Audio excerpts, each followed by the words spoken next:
Hello, friend. Welcome to Less Chatter, More Matter, the Communications Podcast. My name is Mel Loy, and I'm recording this on the lands of the Yagara and Turrbal people here in Meanjin, Brisbane. If you're a first-time listener, welcome to you. If you've been listening for a while, welcome to you too. We love having you here.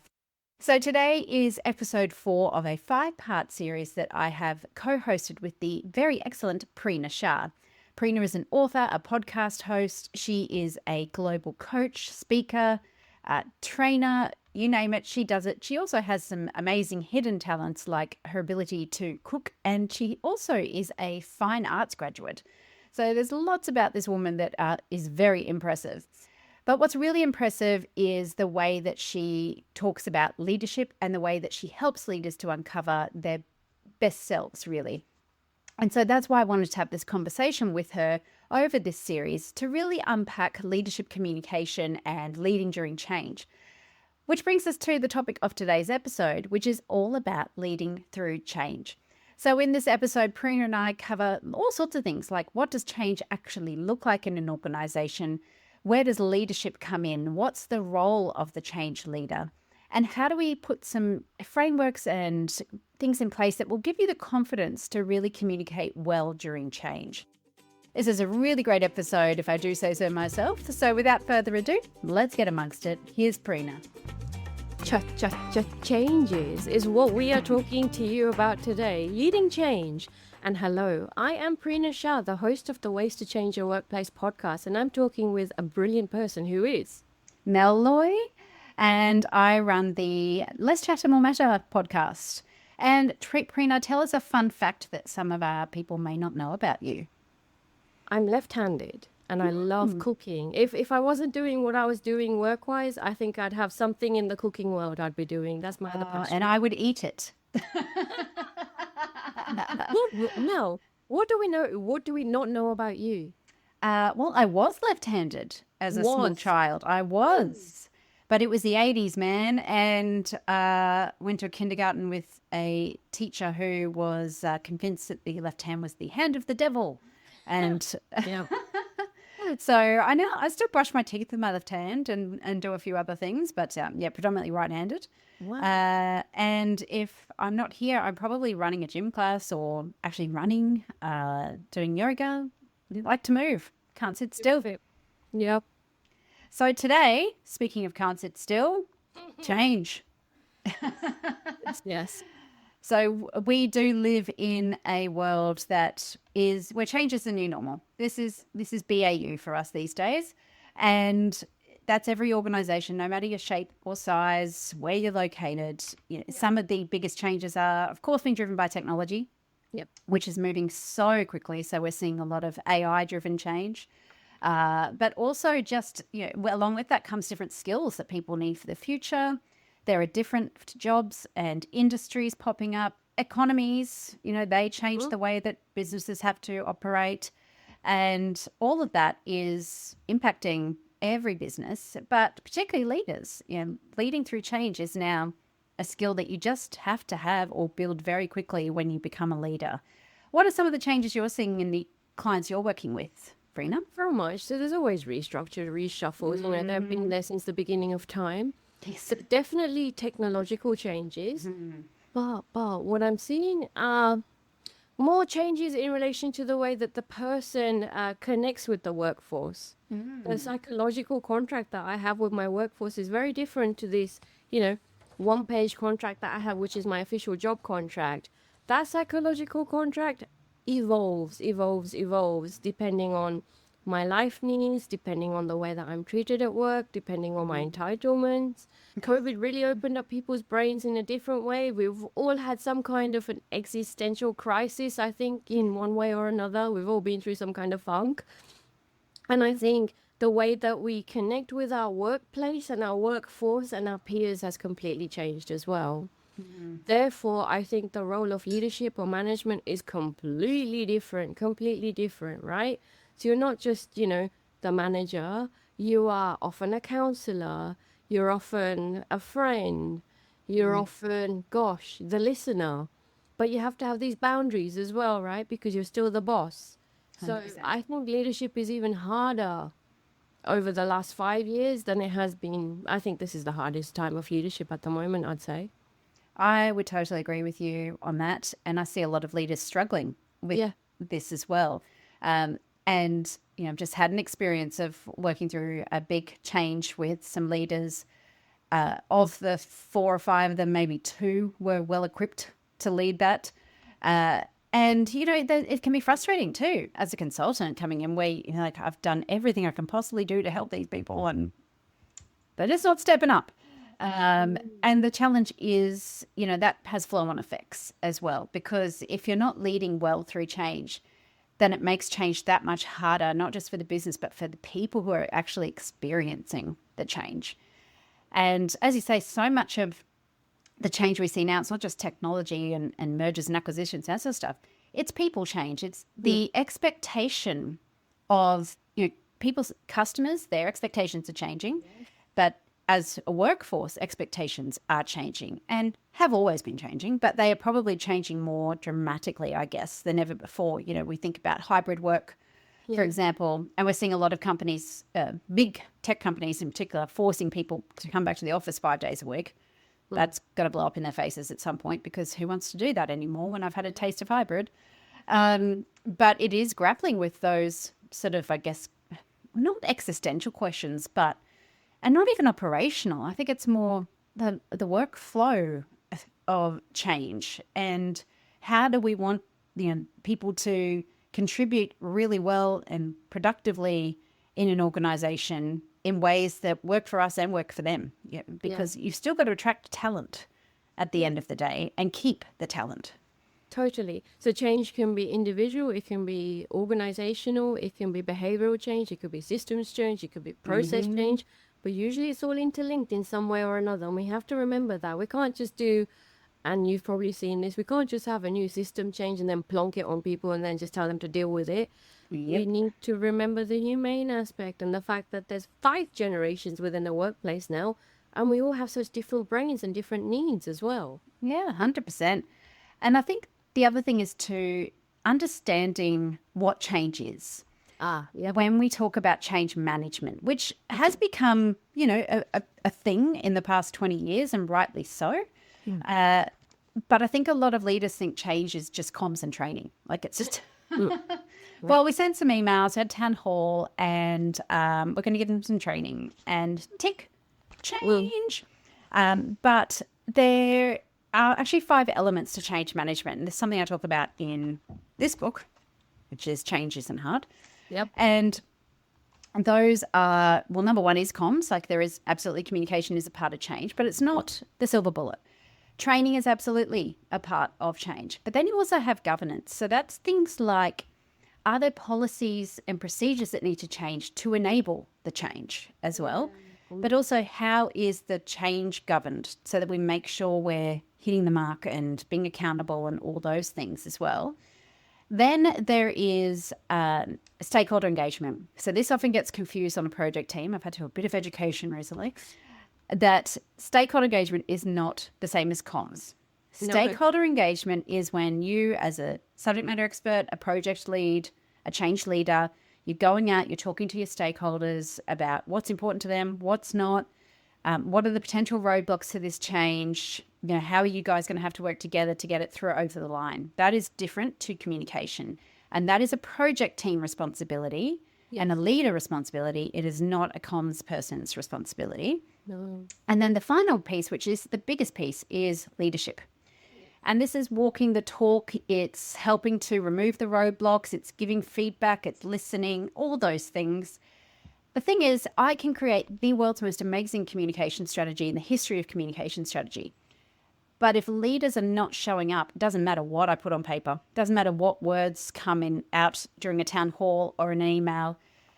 It's the change just isn't going to happen, or it's going to be really, really hard if leadership is not happening.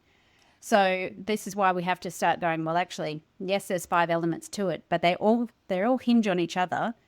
And of those, I would say leadership is absolutely the most important thing. And if leaders don't believe in it, we've talked about this in a past episode, Mel, the concept of cognitive dissonance, where the powers that be have stated this new world, but I don't feel it. So as a leader, you're still the messenger of that change or the doer of the change often, right? Like from a change management perspective. And the big conversation that you have to have with yourself is how do you move from that cognitive dissonance aspect to cognitive resonance and actually feeling the change and believing in it. Now, in the past episode, I'm just going to summarize it. Talk to the people, ask a million questions about it, really try to understand why this change is happening so you can believe in it. If you don't believe it, you have influence. Still have a conversation and tell people why. And then, the course of change might adjust. But you really have to get to a stage where you believe in the change before you start to enact anything or even communicate anything. Yeah. And that leads to sort of one of the other roles, apart from, helping to identify the roadblocks and getting feedback and those sorts of things. Yeah. One is that you need to create safe spaces for people to have those conversations as well. Yeah. So that's Okay. part of this skill set. Yeah. But you also need to make messages meaningful for your team. It is not good enough to go, well, the project team or the group comms team sent out a list of key messages and I'm just going to read them off this piece of paper at the next team meeting. And I've No. seen that happen. Yeah. It's actually, as a leader, you've got to go, okay, well, that's the baseline. Yes. What does this mean for my team specifically? Yeah. So go away, find that information out if you don't know, and ask questions so that you can actually make those messages meaningful and personalized to your team. Because if they're just the high level generic kind of messages, what's happening, why, when type of thing, that isn't helpful for anybody. And everybody's thinking about themselves in change. What does this mean for me? What does this mean for me? Yes. If it's a restructure, do I still have a job? Am I going to get a redundancy? What does this mean for the work I've been working on? What is about this project that I've just put the last 12 months of my life into? What about X, Y, Z? It's all about me. So you need to find out granular information. And that is the difference between, in my worldview anyway, the world according to Mel, one of the big differences between internal comms and change comms is that change comms is very granular. It's what's the impact, what's the message for that particular impacted group, and it's different for everybody. And so as a leader, you need to understand that. You need to get into the nitty-gritty of the detail and really get to understand, well, what does this mean for us? Now, caveat to this is there are going to be known unknowns, especially restructures, number one. Like, when you go out there immediately going, look, we're going to restructure, and they're like, do I still have a job? The answer might be, I don't know. Yeah. And that's an uncomfortable place for leaders to be, to say, I don't know. But if you just start making stuff up, that's even worse. No. So it's okay to say you don't know, but commit to finding the answer out or letting people know as quickly as you can. Permission to get on my high horse. Yes. All right. I'll even bring the horse to you. Bring it. Okay, this is me on my high horse. And Mel, I'm stepping back. You talked about creating safe spaces, right? For people to have a conversation or for this change to be discussed. I'm on my high horse about this concept, especially that we have in Australia when there's change that happens. It's a legal concept that HR have to do, and it's called a consultation period. Yes. I either love it or I hate it, depending on how well it's run. Yeah. Sometimes, unfortunately, and let's be honest, because we can say what other people cannot, I'm really glad we can. Sometimes a decision has been made by the powers that be, and this change is what it is, and tough luck. So consultation period means nothing. Like, tick in the box. Legal tick in the box. The good change, though, the good kind of change that Mel and I get involved with from a support perspective behind the scenes, when this consultation period happens, via HR, who usually lead it, ideally it should be the leaders who lead it, though, because you're the one who's delivering the change. You have to have at least 2 weeks, ideally more, in listening to people, in getting their feedback, in really listening to the naysayers. Because again, naysayers are often probably saying what other people are not saying, right? Seek that feedback, listen to it, filter it. I've just worked with this beautiful team who've had what they've called a reshuffle. And this consultation period, Mel, was just so beautifully done, where HR actually listened to the pain points that people were bringing. And therefore, HR have worked with the director to say, okay, we've actually messed up. We shouldn't be doing this. We shouldn't be doing that. So they've reformatted their change process altogether based on the feedback that they've received. So that consultation period is really important if you want to create a proper safe space.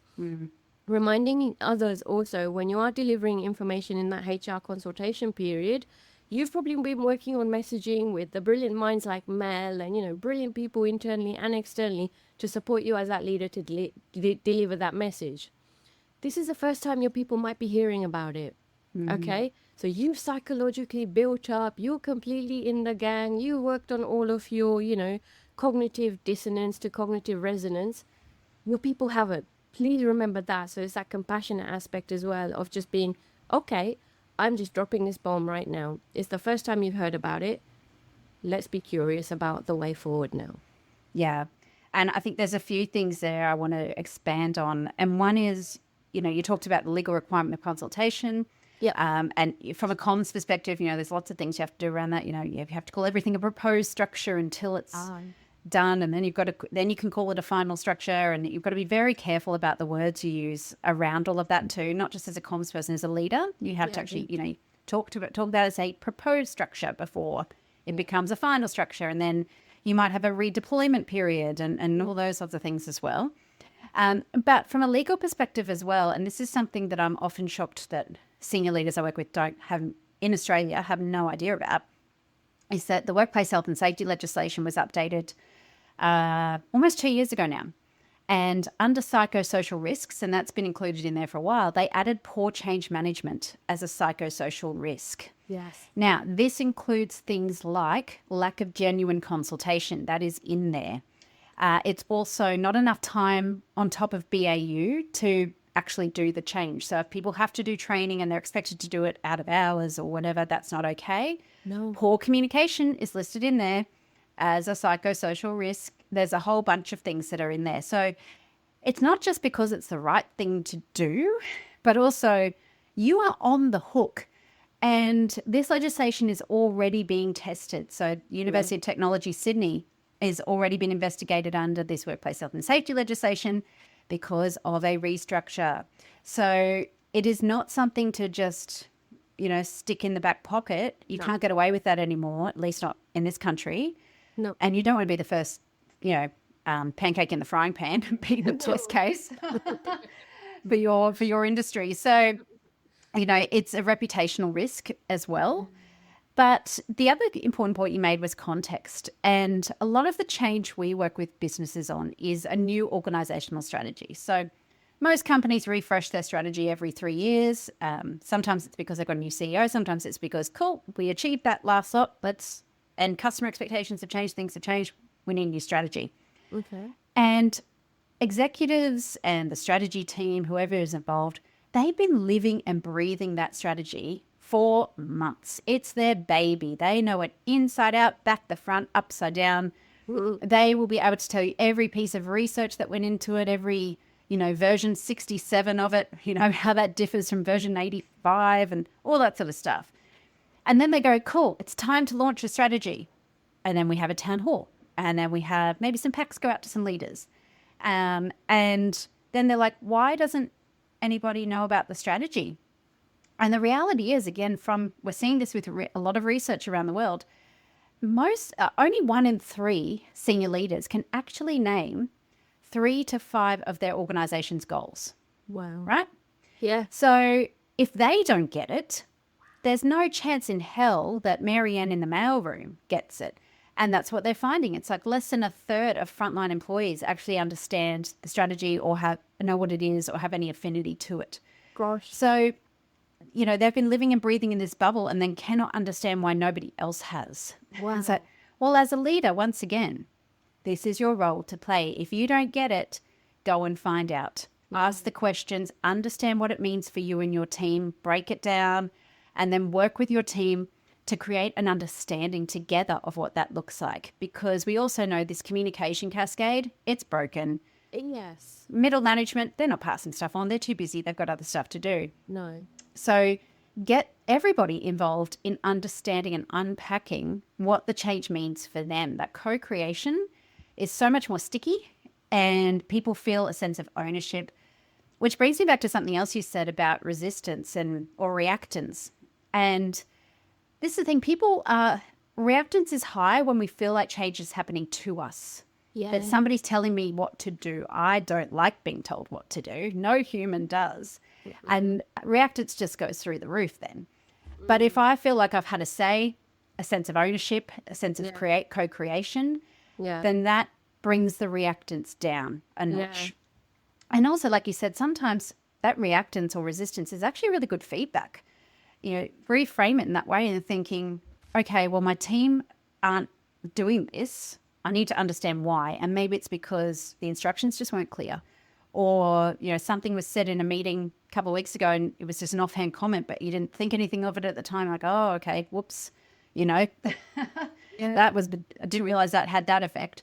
So use it as a, get curious. Why are people not doing the change? And as a leader, what can I do about that? Very cool. And I have completely changed David Rock's scarf model to apply in this context. Okay.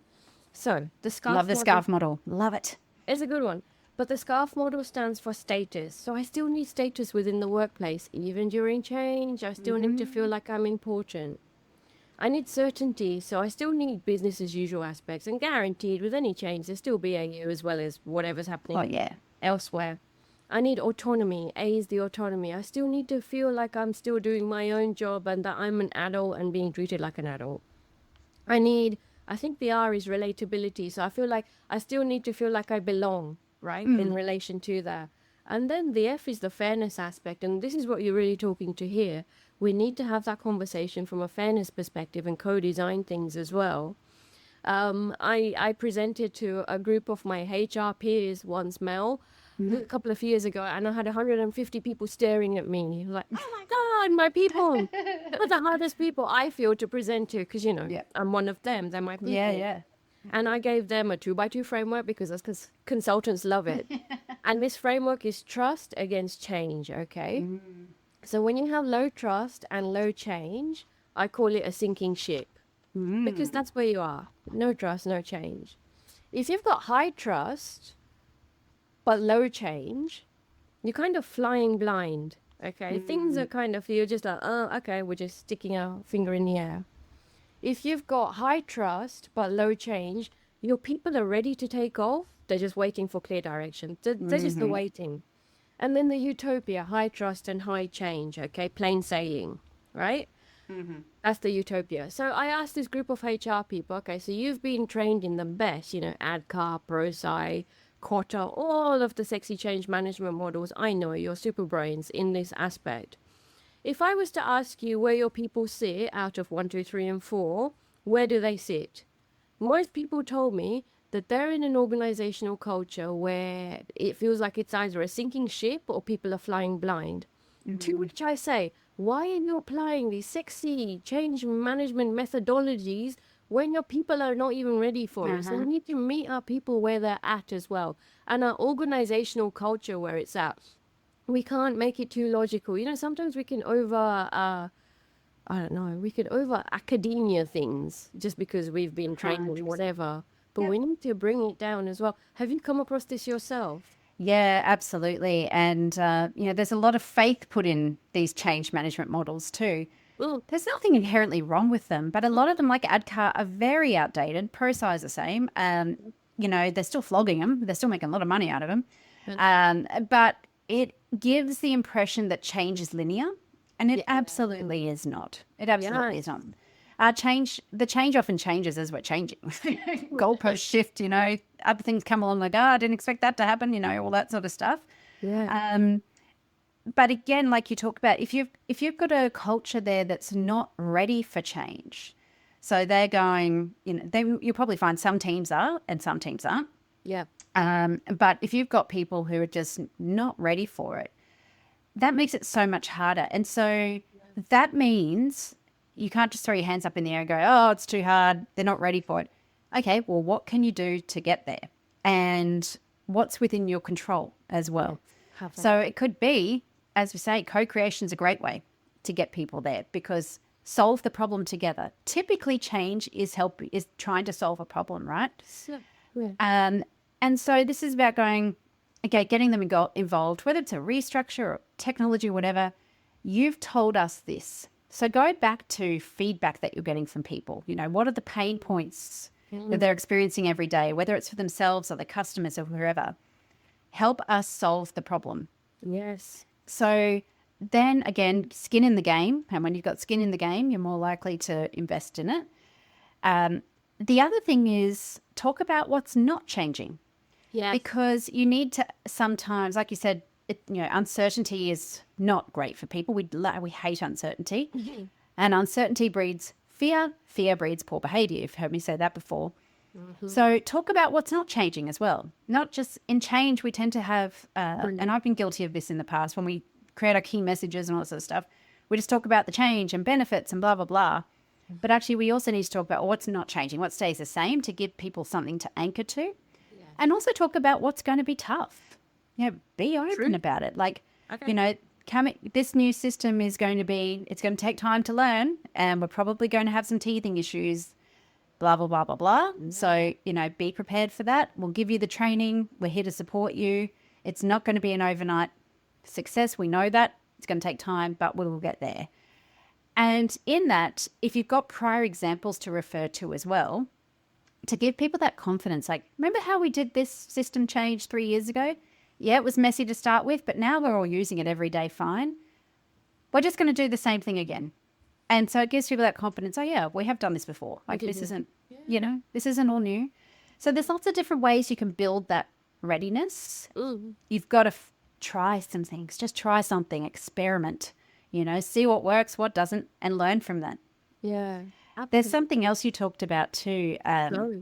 Sorry, I'm on my high horse now. It's my turn. Really? Wow. Another 2x2 matrix. Let's get into it. So this is probably the one from my first book that everybody goes back to. Okay. And I hear about a lot.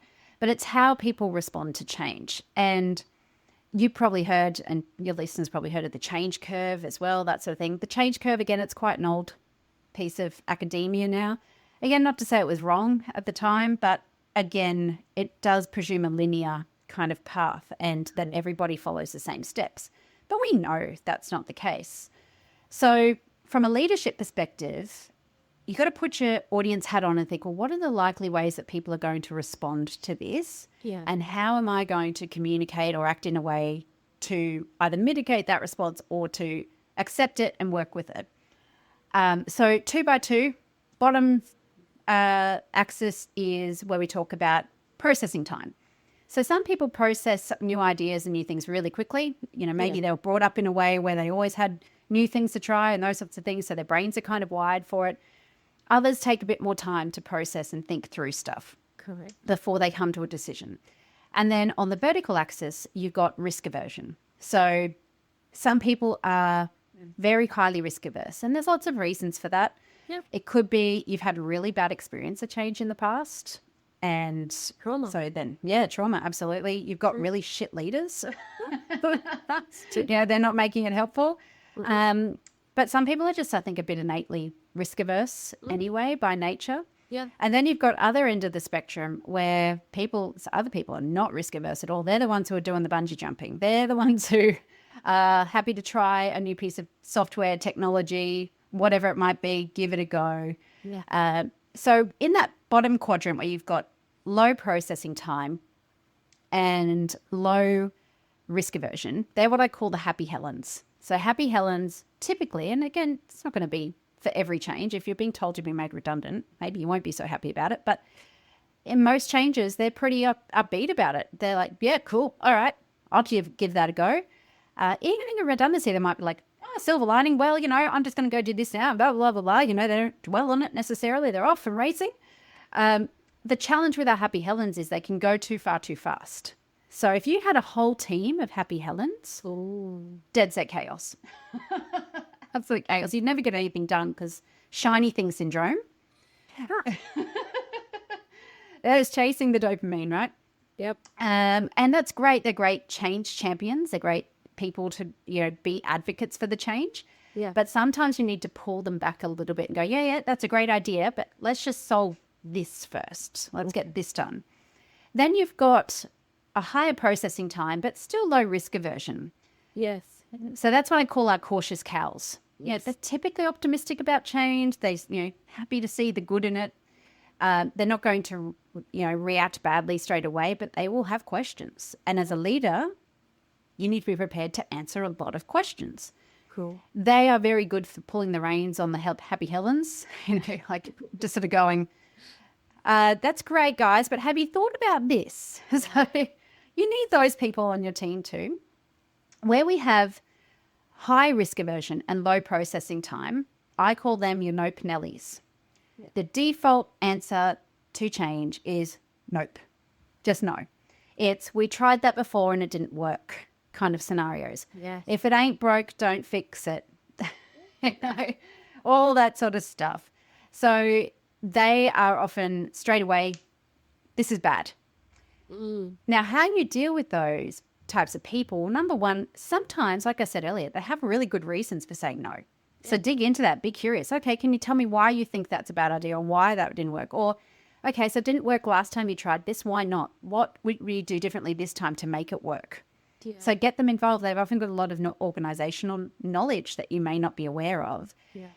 But again, challenge their perception of what they know. So ask specific questions. Say, what about this specifically don't you like or that you think is bad? Because when they're challenged to think about specifics, sometimes they actually can't because they just made a rash decision that negative is bad. Okay. So you may not change their minds overnight, but you might plant a seed that grows.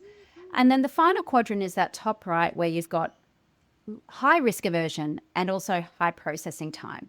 Yeah. And they're what I call my fence-sitting Freds. So they are just going to go freeze. That's their response. It's a freeze or, I'm just going to keep doing what I'm doing until somebody tells me I don't have to do that anymore. And I'm going to hitch my wagon to the winning horse. And they're watching. They're watching. And people around them are going, this is terrible. And other people go, this is great. And they're like, I'm just going to see who wins this debate and then go with them. They can be hard ones to shift because they can also be a little bit defensive. They can, just be apathetic to the whole scenario anyway and just find a workaround. They might leave. They might just go, this isn't for me. And that's okay too. You'll find that some people just opt out. But again, it's about giving them the space to tell you, well, what are you worried about? What are the questions that you have, that are stopping you from doing this? What could we do to make this easier for you? Brilliant. And that is a big thing with change. Make it easy. Exactly. If it's hard, nobody's doing it. So that's my rant. That's my 2x2. Let me jump on your rant. So KISS principle. Right. Keep it simple, stupid. That's one. Yeah. But then it goes back to the first conversation that we had about adapting your communication style, right? Look at me joining. Full circle. Look at my brain working. Look at it. So it's really important from a comms perspective and a leadership perspective to tailor my messaging to these various brains and these various psychological responses. So in the past, I talked about, one of the past episodes, I talked about Kubler-Ross's stages of grief. And I talk about stages of grief during change because we are losing something to gain something else. Yep. But this funky period in between is just this unknown space. So we're going to go through potentially denial, anger, bargaining, depression, or acceptance, depending on people are at. Some people are just straight to acceptance, as you've beautifully just said, or they're sitting in these different funky phases. So it's really important, therefore, to have that relationship with our team. And, we talked about trust earlier as well. Trust, you have to have trust at this stage. By this stage, you totally have to have trust, otherwise your change is going to fail completely. So I reckon barriers to change as well are that lack of trust, lack of knowing your people, and therefore crappy comms as a result. Yeah. 100%. And I think with any kind of change, communicate. Even if you don't have anything to share, communicate. And I'm going back to our days when the pandemic happened, and I was still within the workplace. I nearly quit then, but I hadn't just yet. And I remember the director general of this organization that I was working for, the DG, she was sending videos every single day. Even when she knew nothing, the video would be, this is a 30-second video. I don't have any updates for you, but I just wanted to let you know. Yeah. That just made me feel so much better, Mel. I'm telling you, my brain was just so relieved. That's it. It's as simple as that. And that is, I think it's important that you raise the COVID context there, because I'm a big fan of only communicating when you have something to say. Okay. That I'll said, tell you. Okay. that said, if you know you're in a world of a lot of uncertainty, and that was a lot of uncertainty. Yeah. This is the first time any of us really have lived through a pandemic. So we're just like, what do we do? Like, I don't know. I think in that context, yes, because there is so much uncertainty and it is so personal and it is so emotional and it's scary. Like it was scary. Completely. Then yes, the more reassurance you can give, the better. Yeah. But there's going to be times like with tech projects and those sorts of things. Nobody wants your newsletter, mate. No. And if you've got nothing to say, that's okay. Because there's so much noise in the workplace too. Yeah. And project managers often think their project is the most important project in the history of projects. Yeah. And everybody must need to know about it. It's like, actually, mate, no, they don't, because there's 50 other projects going on at the same time. And people are getting hundreds of emails a day, text messages, Teams chats, Slack chats, social media messages. They are bombarded with stuff. So don't make it harder for them to find the information they need. Do it in a way that's timely as well. And you mentioned trust earlier. One of the things that I coach leaders in when we're doing change comms is the 3 T's of trust. So because, like we said, leaders are super busy. They're often new to this. There's a lot to remember and a lot to take in. Okay. So if there's one thing to remember about your communication as a leader during change, it's the 3 T's of trust. So transparent, timely, and thoughtful. Transparent within boundaries, of course. Yeah. If people are being made redundant and all those sorts of things, you got to be careful. Or commercial sensitivities around just strategy and that sort of stuff. But transparent just means open and honest and not sticking your head in the sand, pretending it doesn't exist. I mean, a restructure is a great case in point. Worst kept secret you'll ever have in an organisation. So you may as well just acknowledge it's happening. Thoughtful is, like we talked about, tailoring it to your audience, being authentic, being empathetic, all those things. And timely means it's not 2 weeks too late. I wish I'd known that policy changed 2 weeks ago. Like, that would have been helpful. And it's not too early where it's like, hey, in 6 months' time, we're going to do this. And then, so what? Yeah, there's no action to take. No. And people then go, we talked about it in the town hall 6 months ago. So people should totally know about it already. No. I guarantee you that was forgotten the second they walked out that door. Yeah. So balancing the timing is really important as well. If you get those 3 things, if you can tick those 3 boxes, you help to build that sense of trust. Because imagine, you've got a really thoughtful communication. It's very transparent, but it's 2 weeks too late. Yeah. Like, why would I trust you? Yeah, that's it. You missed the boat. Too little, too late. Secret squirrel, blah, blah, blah. It might be really timely and transparent, but it's not thoughtful. No. And so people go, well, what does this mean for me? You don't care about me, blah, blah, blah. So again, it takes these 3 things. And if there's nothing else you remember, those will help. Yeah. While you were talking, it reminded me of something else. So you talk about the difference between organic form people and change form people. Yes. Different brains, different skill set, right? Yeah. Right. Me on my high horse a second time. No. Okay. There's a huge difference between project managers and change managers. Okay. So I've had the privilege of working with both. And okay, I'm stereotyping a bit, but from my experience, what I've come across from project managers' perspective is they're very technical. There's a go, no-go language, the user acceptance testing, all of the kind of stuff that you have to do. And we really, truly need you and your brilliance within the workplace. But we also need these change managers because they bring in the psychology of change and all of these beautiful things that Mel's been talking about, talking to the Nope Nellies or the fence-sitting Freds or the caution cows and co-creating. Whereas the project managers are of a different mindset and their KPIs are completely different. Their role needs are completely different as well. So, ending my high horse conversation here for the project managers who are listening, please get upskilled in change management. Come to conferences, listen to Mel's podcast, listen to my Ways to Change Your Workplace podcast. Come to conferences such as we go to a really cool conference pretty much. Well, I started last year. It's called Rethink Change. It's great. Oh my gosh, the stuff that you Janine and Doug, we love you. Shout out. Legends. Learn from brilliant people, project managers. Join us. The door is open. 100%. And I always say a good comms plan relies on a good project plan. Boom. Yeah. My comms plan is not your project plan. I've seen that try and happen before. No. So a great project plan helps me go, okay, when do I need to plan some of these comms and those sorts of things?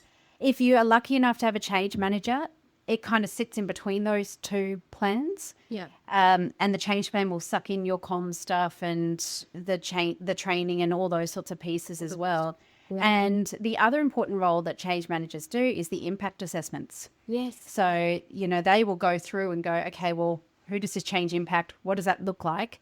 And that is a goldmine for leaders to go, oh, okay, like this team of mine over here is actually going to really have to change everything about the way they work. But this team over here, not so much. And they also do the change readiness assessments, which I love, and it's so needed as well, because then you can tap into the psychology of your people. Absolutely. So work with those people, and again, as a leader, you're not always going to be handed this stuff on a silver platter. No. You need to go and find out. Put your Sherlock Holmes hat on and go be a change detective. Go investigate. Damn right. Damn right. Yeah. Well, Prina, we've again covered a lot of ground in this episode. Yes. What do you reckon our listeners should take away? Create safe spaces and in an honest way. The consultation period kills me. Please be genuine. Otherwise, if they're not genuine, let us know. We need some bad case studies always. Or get after good case studies as well. So if you're doing things really well, let us know as well, because we want to learn from you. I love your 3 T's of trust: transparency, timely, and thoughtful. Super important, Talk about what's not changing. Really important for our brains. Talk about prior examples of when we've gone through some similar situations as well to primers. Psychological priming we really haven't talked about. That's a whole different conversation as well. So important there, right? And then I just want to end with that high horse thing that I just said. Project managers and change managers are different breeds of people, and we need to marry a bit more. Yeah. I really loved your 2x2, so the change and trust model, and the flying blind. Gosh, we see that a lot, right? Like, I don't know why we're doing this. We just kind of are. Like, and when you don't have a purpose for change, gosh, that makes it hard to get buy-in. But also the sinking ship. Yeah, there's a lot of organizations out there that are in that position right now because they haven't changed. They're not adapting. And I think that's another thing too, we ask people, we say to leaders, and the teams, you've got to be more resilient, Resilience is just putting up with something, right? And they're putting all the onus back on people to deal with it. Yeah. Adaptability is the skill we need to learn. We need to learn to adapt to the world around us and the environment. And so that means, okay, well, this is happening. How do I respond to that? Not just, well, I'm just going to have to put up with it because I'm resilient now. But I think the other thing to take away from this, that as a leader, part of your role is to make the change meaningful to your team. So go find out as much as you can about it, find out about the impacts, personalize the messages, don't just read them off a sheet, put them in your voice, your language, in ways and deliver in ways that meet the needs of your people. And you will also have a really good idea of how people are going to respond and, tailor your communication to that. So that's probably my key takeaways if anybody's listening. Brilliant, Mel. Love chatting with you always. You too. So we have one more episode in this series, and it's a good one. It's a doozy. Our grand finale, pet peeves. Pet peeves with leadership and what to do about them. And look, we've written notes already. My list is long. There's a long list. But never fear, we're not just focusing on the bad. We are looking at, well, what can you do about it as well? And I'm sure we'll have many of you nodding along and just going, oh my God, yes. So stay tuned for that one, everybody. Talk to you soon. Bye for now. Bye-bye.